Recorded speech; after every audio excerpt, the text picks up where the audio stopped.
The second phase of underwater archaeological research, May 23 to June 15, 2022, on the Antikythera shipwreck resulted in the discovery of a statue head identified as Farnese-type Hercules and two human teeth embedded in a compact mass with copper traces. Marble head of a male bearded figure, bigger than life-size, which at first sight can be identified with Hercules, of the so-called Farnese type. It most probably belongs to the headless statue of the so-called Heracles of Antikythera, INV number 5742 of the National Archaeological Museum, which was retrieved by sponge divers in 1900. Two human teeth recovered in a solid agglomeration of marine deposits, together with bits of copper, wood, and other components indicative of a nautical calamity, are likely to yield important information. The genome and other features related to the origin of the persons to whom the teeth belonged might be deduced using a genetic and isotopic examination of the teeth. Several items from the ship's equipment were also found, including bronze and iron nails, a lead collar from a large wooden anchor, and amorphous iron concretion masses coated in marine deposits. Their function will be determined using X-rays and other specialist laboratory tests. The Swiss School of Archaeology in Greece is conducting the research under the direction of Dr. Angeliki G. Simosi, head of the Ephorate of Antiquities of Euboea, and Lorenz Baumer, professor of classical archaeology at the University of Geneva. The field research is overseen by the Ephorate of Underwater Antiquities, and the project is supported by HU, the President of the Hellenic Republic, Ms. Katerina Sakilaropoulou. The main objective of the program is to formulate a clearer and more acute understanding of the ship, its route, its cargo, and the wreckage conditions. The 2022 field study included the movement of chosen large natural stones weighing up to 8.5 tons apiece that had partially obscured the shipwreck region during an investigational event. Their removal allowed access to a hitherto unknown portion of the wreckage. The popular Swiss watchmakers Hublet Explorations team planned and built a unique system consisting of sturdy rigging, underwater lifting bags, and pressurized air supply. The Antikythera wreck contains the wreckage of a Greek freight or commercial ship from the 1st century BCE. It is situated at the crossroads of the Aegean and Mediterranean seas on the east side of the Greek island of Antikythera, near Crete. The wreck was discovered in the spring of 1900 by a group of Greek sponge divers on their way to Tunisia who took shelter from a storm near the island and decided to look for sponges while they waited for calmer conditions. One of the divers discovered the wreck at depths reported between 40 and 50 meters. That excavation revealed a wealth of discoveries that today are housed in Greece's National Archaeological Museum in Athens. These included 3 life-size marble horses, jewelry, coins, glassware, and hundreds of works of art, including a 7-foot-tall colossus statue of Heracles. The most surprising discovery, however, was an unassuming lump of bronze recovered during the first excavation that was later found to be a complex set of interlocking gears capable of predicting the movement of the Sun, Moon, and several planets, as well as the timing of solar and lunar eclipses years into the future. The Antikythera mechanism is believed to be an early computer used to plan important events including religious rituals, the early Olympic Games, and agricultural activities. Swedish maritime archaeologists have discovered the long-lost sister vessel of the 17th-century warship Vasa, which sank on its maiden voyage, the Swedish Museum of Wrecks has said.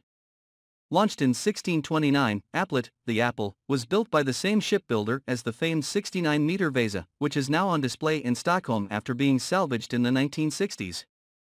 Our pulses raced when we saw how similar the wreck was to Vasa, said Jim Hansen, maritime archaeologist at the museum.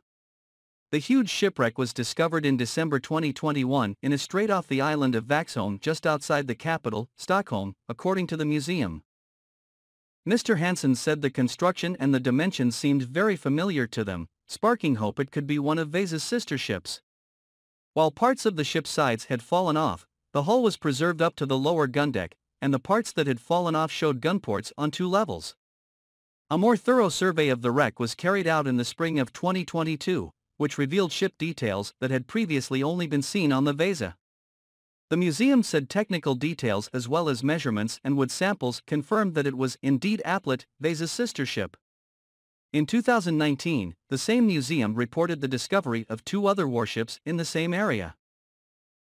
Archaeologists at the time believed that one of them could have been Applet, but further investigations showed that those vessels instead were 2 medium-sized warships from 1648 named Apollo and Maria. With Applet, we can add another key piece of the puzzle in the development of Swedish shipbuilding, Mr. Hansen said, adding that this enabled researchers to study the differences between Applet and Vasa. This will help us understand how the large warships evolved, from the unstable Vasa to seaworthy behemoths that could control the Baltic Sea, a decisive factor in Sweden's emergence as a great power in the 1600s, Patrick Hoagland, another maritime archaeologist at the museum, said. Named after one of Sweden's kings, Vasa was originally meant to serve as a symbol of Sweden's military might but instead capsized after sailing just over 1,000 meters. It was salvaged in 1961 and is currently on display at the Vasa Museum in Stockholm, one of Sweden's most popular tourist spots. According to the museum, the designer of both ships, Hein Jacobsen, realized that Vasa's proportions could lead to instability even before she was launched and therefore built Applet wider than her ill-fated sister.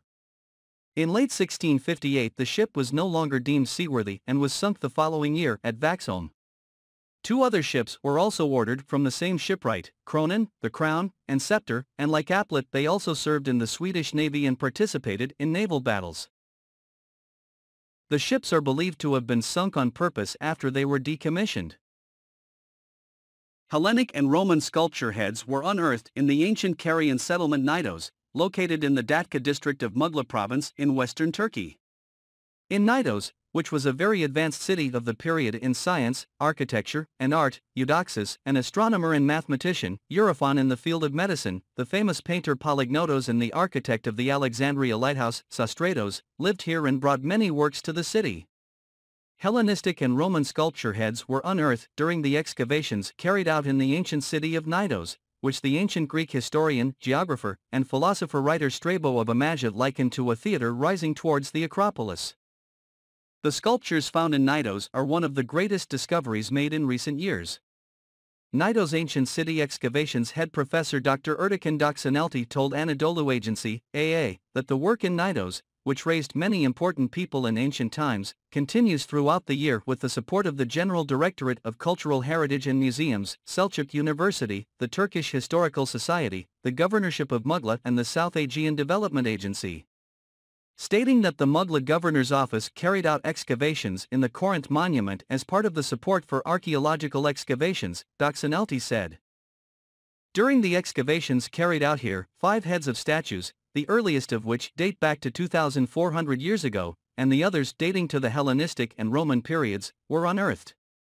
A head with a depiction of the goddess, one of which belongs to Tyche, who was known as the protector of cities in ancient times, and the other colossal marble heads as a portrait aroused great excitement. The Corinthian monument and the statues found here are considered to be one of the greatest discoveries made in Knidos in recent years. Doksanelti stated that the excavation and landscaping work in the Umayyad inscriptions area is still going strong and that the new inscriptions discovered during the work and dated to the end of the 7th century AD provide important information about the Islamic conquests in western Anatolia and the region's history. The sculpted heads of Greek gods Aphrodite and Dionysus were recently unearthed in the ancient city of Izanoy in western Turkey. The heads of both Aphrodite, the goddess of love, and Dionysus, the god of wine, are important findings for us, as they show that the polytheistic culture of ancient Greece existed for a long time without losing its importance in the Roman era, excavation coordinator Gökhan Koskin told Anadolu Agency. Noting that the statues' bodies were found in a previous dig, Koskin, an archaeologist at Dumlupanar University, said the heads were unearthed during recent excavations in a creek bed in the ancient city of Izanoy. With a 5,000-year-old history, Izanoy, situated 50 kilometers (31 miles) from the Kütahya city center, was included in the UNESCO World Heritage Tentative List in 2012. In August, a statue of the ancient Greek goddess Hygeia, the goddess of health and cleanliness, was also unearthed in Izanoy. As is often seen in statues unearthed in Turkey, the head of the statue is missing. Koskin, who works at Dumlupanar University in central Turkey, said, "Unfortunately, the head hasn't survived to the present day, but in its current form, we can see that this statue is about the size of a human." He added that during past digs in Izanoy, finds related to Hygeia were also found. This situation makes us think that there may have been some construction and buildings related to the health cult in Izanoy during the Roman era.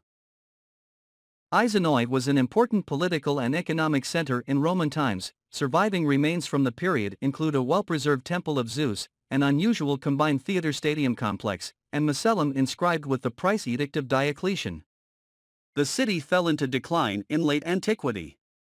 Settlement in the area is known from the Bronze Age. During the Hellenistic period, the city changed hands between the Kingdom of Pergamum and the Kingdom of Bithynia, before being bequeathed to Rome by the former in 133 BC. It continued to mint its own coins. Its monumental buildings date from the early empire to the 3rd century. The Temple of Zeus, situated upon a hill, was the city's main sanctuary.